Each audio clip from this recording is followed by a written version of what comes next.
Okay, right.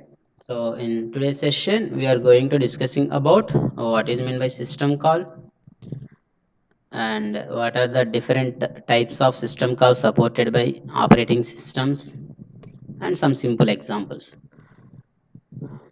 So from beginning onwards, we was listen about the system calls. So whenever we want to accessing any specific service from the operating system, so for that purpose, we are sending some request to the operating system. So that request, so here request means whatever the required process by the user. So that particular request can be accessed by the operating system with the help of system call. So that means here system call is the intermediary between user and operating system. Actual operating system is the interface or intermediary between user and the hardware components of the computer. So in between operating system and user, the system call can work as transferring the data or transfer some information from user to the operating system to the user. So for that purpose, basically we are using the system call. So in today's session, we are going to discussing some more details about the system calls. So actually, whenever we want to access any specific service provided by the operating system. So actually here operating system was providing some number of services, some lot of services. Out of those, whenever we want to access any specific service, so for that purpose we are using the some programming interface. So with the help of this programming interface, we can able to accessing any specific service provided by the operating system. So such programming interface is called as the some system call. So by simply here system call is a some program. So that program is responsible for providing the services to the user. Which services? Who was providing such services means operating system. So by simply here system call is a program. So it was providing the OS provided, sorry, it was providing interface with the OS provided services. That is nothing but system call. So this system calls or this particular program was implemented with some high level languages. Already you know well known about what is meant by high level language, what is meant by low level language. So here high level language means nothing but it was easily understandable by the user or human being, and low level language means nothing but it was only understandable by the machines. So that's it. So some simple example is either C or C++. Whenever we want to implement the system call, so for that purpose we are developing this some program. That program was actually implemented with either C or CPP, such kind of high level languages. So here whenever we are going to implementing this particular system call, so for that purpose we are using the high level programming languages. So to easily implement our required system call with such high level programming languages, for that purpose we are using the some programming interfaces. So that is application programming interfaces, that is nothing but APIs. So already you know about what is meant by API, why we are using such APIs, just like either IDLE for Python, so and either Anaconda Navigator, so that is one API, and either Edit Plus, so that is also one API to develop the any programming documents.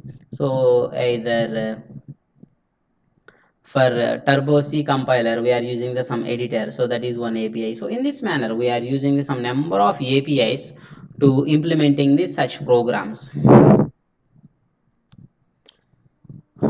So now we observe some simple examples of several are commonly used APIs. So those are Win32 API and POSIX API. These are the major, and JVM is the another API. So commonly we are used, most commonly we are using these three APIs. So in this Win32 API, so this particular API is especially used for Windows only, and POSIX API. So this API or this application programming interface is especially used for either Unix based operating systems or Linux based operating systems or Mac OSs. So for these purposes we are using the POSIX API. And in case whenever we are going to developing the some system call, that particular system call was works on the Java virtual machine, sorry, Java. So for that purpose we are using the JVM, Java virtual machine. So these are the several APIs was used to developing the system calls. So now we observe some simple example for how we are going to implementing or interfacing with the system call for performing the any specific application. For example, if I want to copy some specific file from one location to the another location, or from one file to the another file. So that means there are two files, just like file 1, file 2. So now I want to copying the information from file 1 to file 2. So whatever the contents of the file 1, so such information was copied into the file 2, so for that purpose. So in this process we observe how this system call can functioning. So here, whenever we are going to copy the data from file 1 to file 2. So for that purpose, initially we need two files. So that is the file 1 and file 2. So just assume this file 1 is the source file and file 2 is the destination file. So already you know what is meant by source and destination. So here source file means nothing but whatever the data we are copying from which file, so that file is source file. And destination file means we are copied data to where, are copied into which file, so that is the destination file. So in this process we must know what is the source file name and what is the destination file name. So now we observe how to implementing this particular task. So first of all, we are getting the input file name. So whenever we want to copy some information from one file to another file, for that purpose, first we must know what is the input file name. So just now we assume file 1 and file 2. So that's why here input file name is file 1. And next we are going to writing something into the file 2. So for that purpose we are using the write prompt to the screen. So that means to type something or to writing something into the that particular file. For that purpose we are invoking the write prompt to screen. And next this write prompt, whenever we are invoking the that particular file with write prompt, that means it was ready for accepting the input. So that's why next one is the it was accepts the input. And once it was accepted the input, then that particular input can be copied into the output file. So that's why here we are getting first what is the output file name, that is file 2. And whenever we are getting the output file name, then we start the copying process. That's why write prompt to the screen, whatever the contents as currently exist on that particular prompt, those all content can be try to copy it into the or write into the file 2. So in this process file 2 must be accept that particular input. That's why it accepts that input. After that before going to copying into or writing into that particular one, first of all we check that destination file is already exist or not. In case exist, then we will abort that particular operation. Why? So we are copied some file, some content from file 1 to the some new file name.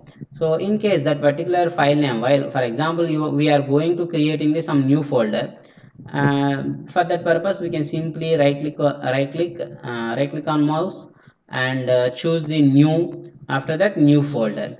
So to renaming that particular folder name with something, at that situation what happen? So in case we are trying to renaming that particular new folder as OS, just assume OS indicates the operating system.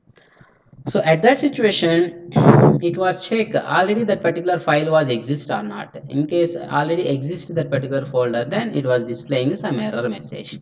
So at the same way, whenever it was going to opening that particular input file, is it exist or not? In case exist, then there was no problem. In case it doesn't exist, then abort the that particular task. At the same way, after that we are checking the output file. So for that purpose we are creating the output file. So in case same name already exists, then about that particular operation, so in this manner. And then we are using the loop for which purpose? To continuously read the data from file 1 and copy it or write into the file 2. So for that purpose we read some input from the file and then write that particular input, whatever the read text, so such information can be write into the destination file. So this process can be repeats until completion of the entire data. So until read was failed, there was no content to reading the data from that particular file until it was continuously processing. After that it was fails. So once it was fail means there was no content from file 1 to copy it in or to write into the file 2. So that's why close the that particular application. So this is the process of implementing accessing any service by using the system calls. So here these all things can be processed in some sequential manner with the help of the system calls. So that is some simple example.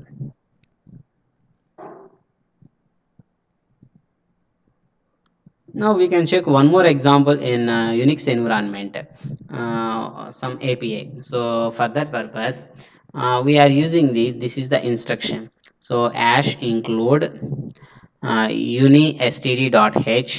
So this is some header file. After that, we are giving the instruction like size underscore t and read int fd void point buffer and size to count. So these are the several parameters. So these all are the parameters was used within that particular API. So here now why we are using this unistd.h means, so here actually unistd.h is some header file. So that header file contains s size underscore t attribute. So it was having the this particular attribute. That's why we are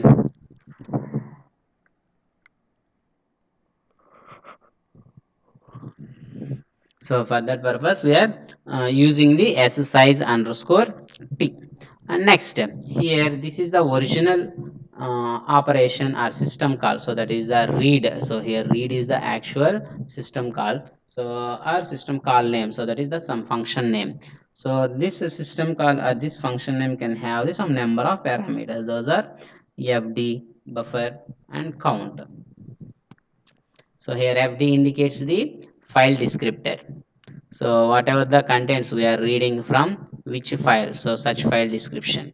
And this buffer is used to store some information into the buffer, whatever the data we are reading. So such information can be stored into the buffer. So and count attribute or count parameter is used to check the maximum number of bytes to read into the buffer. So to read into the buffer, so that means at a time we can able to store how much amount of data into the buffer. So for that purpose we are using the this particular parameter. So this is some simple example for the standard API.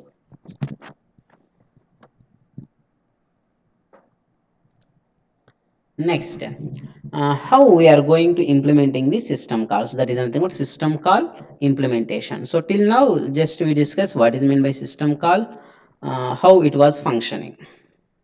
So now we will discuss how we are going to implementing the system calls.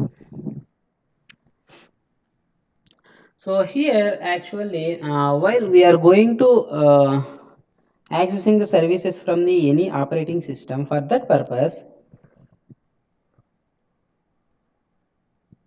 so for that purpose, it was using some number of system calls to accessing or to providing any specific service by the operating system. For that purpose, we are using the so many number of system calls. So to avoiding the conflict or confusion among those number of those so many system calls, we are storing that particular system calls into the some table. We are storing each and every system call into the table. So for which purpose we are for storing means, so to getting some proper information about the each and every system call. So for that purpose we are storing such information into the some table representation. So in this, we are using some system call interface. So this system call interface can maintain a table. So that table can have what are the total number of system calls was invoked or used by the users or operating system. So for that purpose, we are maintaining this some table. So the table was indexed with the some numbers. So here, this system call, whenever we are trying to invoke any specific system call, so at that situation, here kernel and status of that particular system call can be having any written values. So that means whenever we are invoking the some system call at that situation, so that invoked system call can return something. So that returned value can be take the output of the our required process. So in this process, whenever any user was calling that particular system call at that situation, so that particular user doesn't know how that particular system call was implemented. For example, we are calling this some system call A. So for using some specific service, but actually we know about how to implementing that particular system call A. So or any other thing. So such a type of details was not known or not able to known by the caller who was calling the particular system call. So here to developing these system calls, we are using this some APIs already was discussed.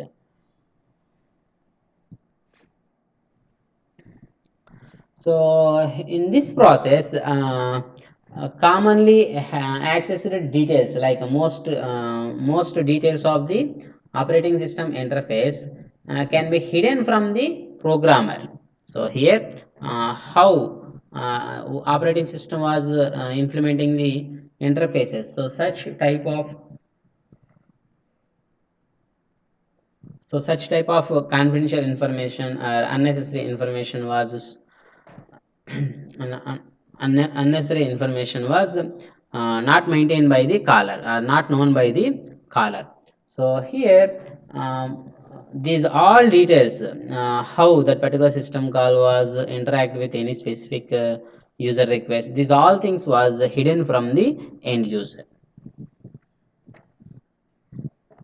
Who was hidden such details means here operating system is responsible for hiding the such unnecessary things in that APIs. So, and in this process, most of the APIs or most of the operating system managed by the runtime support libraries. So that means it was using some number of libraries. Those libraries can support the at the time of execution time or runtime. So in this process, we are implementing the system call. Now we can observe. For example, whenever user wants to access any specific application, for that purpose, user was sending the request to the system call. So now system call was maintaining the some table or some indexing table. So in this table, we are having the information about the how to implement, how to accessing any specific system call from the user. So for that purpose, it was maintaining the total number of system calls details in our memory. So in this process, how that particular system call was passing from one mode to the another mode or user to the operating system and operating system to the user. So for that purpose, we need some more information to getting how that particular system call was passing the parameters. For that purpose, we need some more information about the those desired system calls. So that is nothing but which type and how much amount of information can be vary according to the OS. So such type of information is required by the parameter passing. So such kind of information was first of all collected. After that, it will take such amount of parameter such required parameters. So while we are going to implementing the any system call, so in this process, whenever we are knowing about system call parameter passing, so for that purpose, there are commonly used three general methods.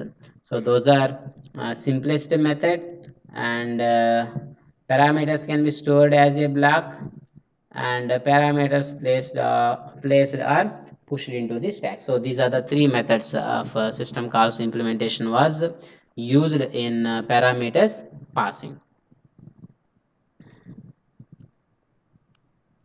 So now we can observe how to passing the any specific parameter values from the one system call to the another system call. So for example, here we can observe, so this is the some user program. So that means now I am typing some C program. So that is the user program. And here this is the operating system program. So in this, it can maintain almost the same kind of information. So that is, here we are using some X.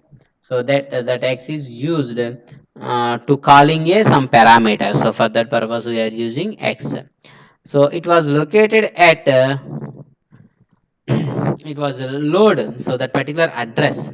So whenever we are calling the any specific system call, then immediately the responsibility is to getting whatever the address of that particular system calls. That means to complete that particular task, whatever the information was required, so such entire information was loaded, such entire information loaded address will be accessed by the system call. So once it was getting such information, then it was passed to the operating system. So now operating system was completely that particular execution. After that, it was getting some result. So that result was sent back to the previous node or user program. So in this way, here parameters are passing. For example, we want to passing some parameter x from here to here.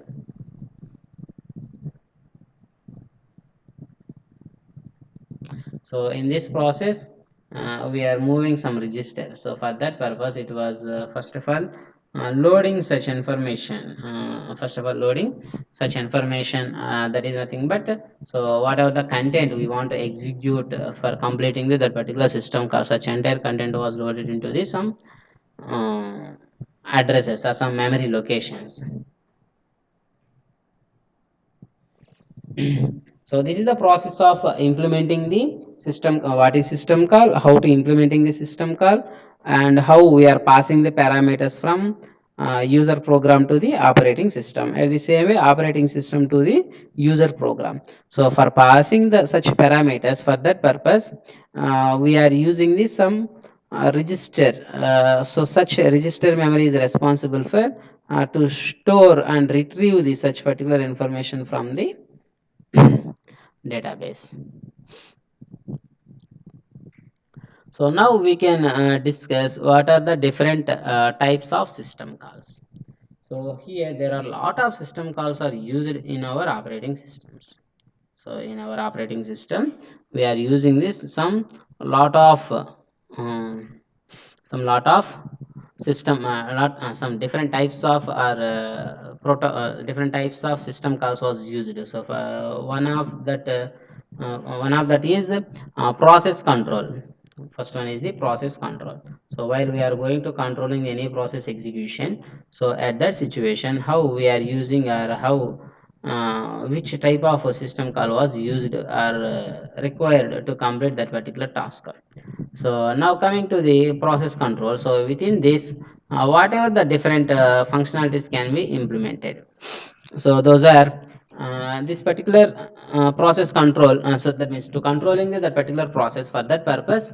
So here system call can able to create the process and can able to terminate the process. So for that purpose, it was using the create process and terminate process. That means, for example, if you want to execute any specific process, so for that purpose, which system calls was used means to creating the process. For that purpose, we are using the create. So that is the one system call. To terminate that particular process, for that purpose, we are using the keyword as terminate. So in this way. And next, we are using the end. and abort. So these two are the another some system calls under the process control. And another one is the load execute. So here end means such a process was completion of the execution, and abort means it was aborted or temporarily suspended by the user due to some problems. And load and execute, so it will loads the whatever the required execution or whatever the required application was requested by the user. So such information was loaded into the this one. After that, it will execute that particular system calls. So these are the several system calls under process control. And one more thing is get process attributes. So this system call was used to getting the attributes of that particular process. And final one is the set process attributes. So here it was setting the some processing attributes. So these are the several system calls was used under process control. And wait for time also. So wait is the one system call and time is the another system call. And wait event and signal level, and then allocate, how to allocate that particular process, and either memory or how to deallocate that particular memory. So such information, so such kind of system calls. And to dumping the some information from one location to another location. So for that purpose we are using the some keyword that is sorry, some system call that is the dump. And final thing is the debugger and looks,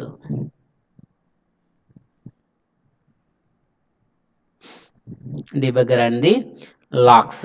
So here these are the several system calls under process control. So that means while we are going to controlling the any process execution, so at that situation these are the some number of system calls was used. So now we are going to another kind of system calls. Those are file management system call. Whenever we are going to managing the some files at that situation, whatever the commonly used system calls was used, system calls was used in that particular file management. So for that purpose, to maintaining the file system, so we can able to create the that particular file. At first of all we can able to create that particular file, and we can able to remove that particular file. So that means the creation and deletion. And to read whatever the content of that particular file. So for that purpose we are using the for that purpose, first of all, we are opening that particular file. So for that purpose, we are using which system called create file. So in case that particular file was not required by the user, and if we want to remove such particular file, so for that purpose, we are using the keyword as system called as delete files. And next, open and close. So to open a file and to closing a file. And next one is the reading operation, writing operation, and then reposition. And next system calls are get and set file attributes. These are the two more attributes, two more system calls was used in the file management system. So anyhow, so these are the different system calls was used under the file management system. And next, coming to the device management. So in this, whatever the different system calls are used. So one is the if we want to complete our required task by the device or by the computer. So for that purpose, first of all, we are requesting that particular device, and then we after completion of that particular task, then it was releasing the that particular system call. And read, write, reposition, same to read whatever the data and to write something, or to reposition any information. So for that purpose these three system calls was used. And two more system calls was also used by the device management. So those are either if you want to attaching some device or de-attaching some specific device. At the situation also we are using the some common system calls.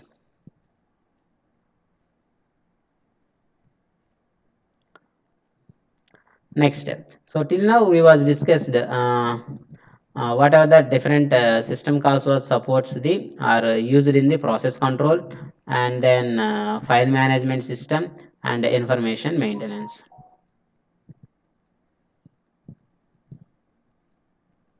So now we observe while we are going to maintaining the some information. So at that situation, whatever the several system calls was used. So for that purpose, to getting the time or to getting date, either if you want to set a time or date. So for that purpose, we are using the several system calls like get a time, either simply date, either set time or date. And also we are using some more system calls as get system data and system file. That's it.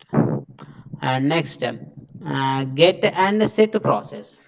So to getting the process and to setting the process, for that purpose we are using these two uh, system calls. So and next type of system calls is communication related. Whenever we are going to implementing or providing any specific communication at that situation, whatever the several system calls was used.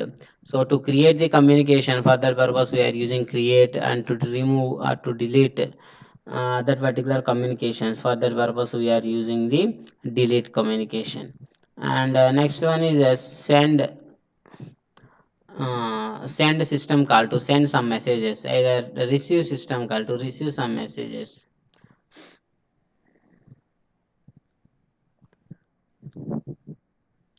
And whenever we are using the shared memory model, so at that situation we can create and getting the access to the that particular memory to storing our required information.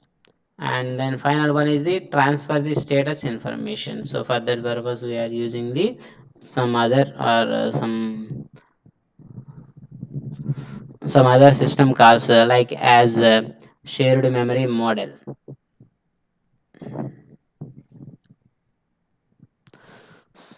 So these are the different types of system calls related to the different areas. And next coming to the protection, while we are going to protecting the that particular data at that situation, whatever the several system calls was used. So for that purpose we are using the control access or resources. So this is the one area of protecting the that particular data. And get and set permissions. So to getting that particular class to getting any specific information about the, that particular data. So for that purpose we are using the get to simply getting the information from one node to the another node.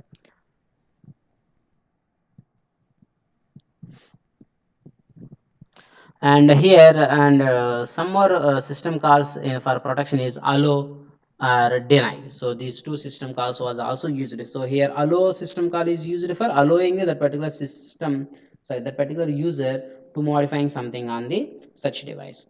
And deny means to aborting the any specific requested services by the that particular user. So for that purpose we are using the deny.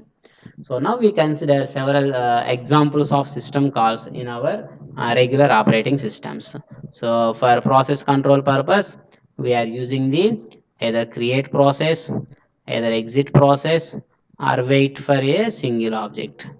At the same way in Unix, we are using fork, exit, and then wait. So in this way, so number of system calls was used in our Windows environment or Unix environment.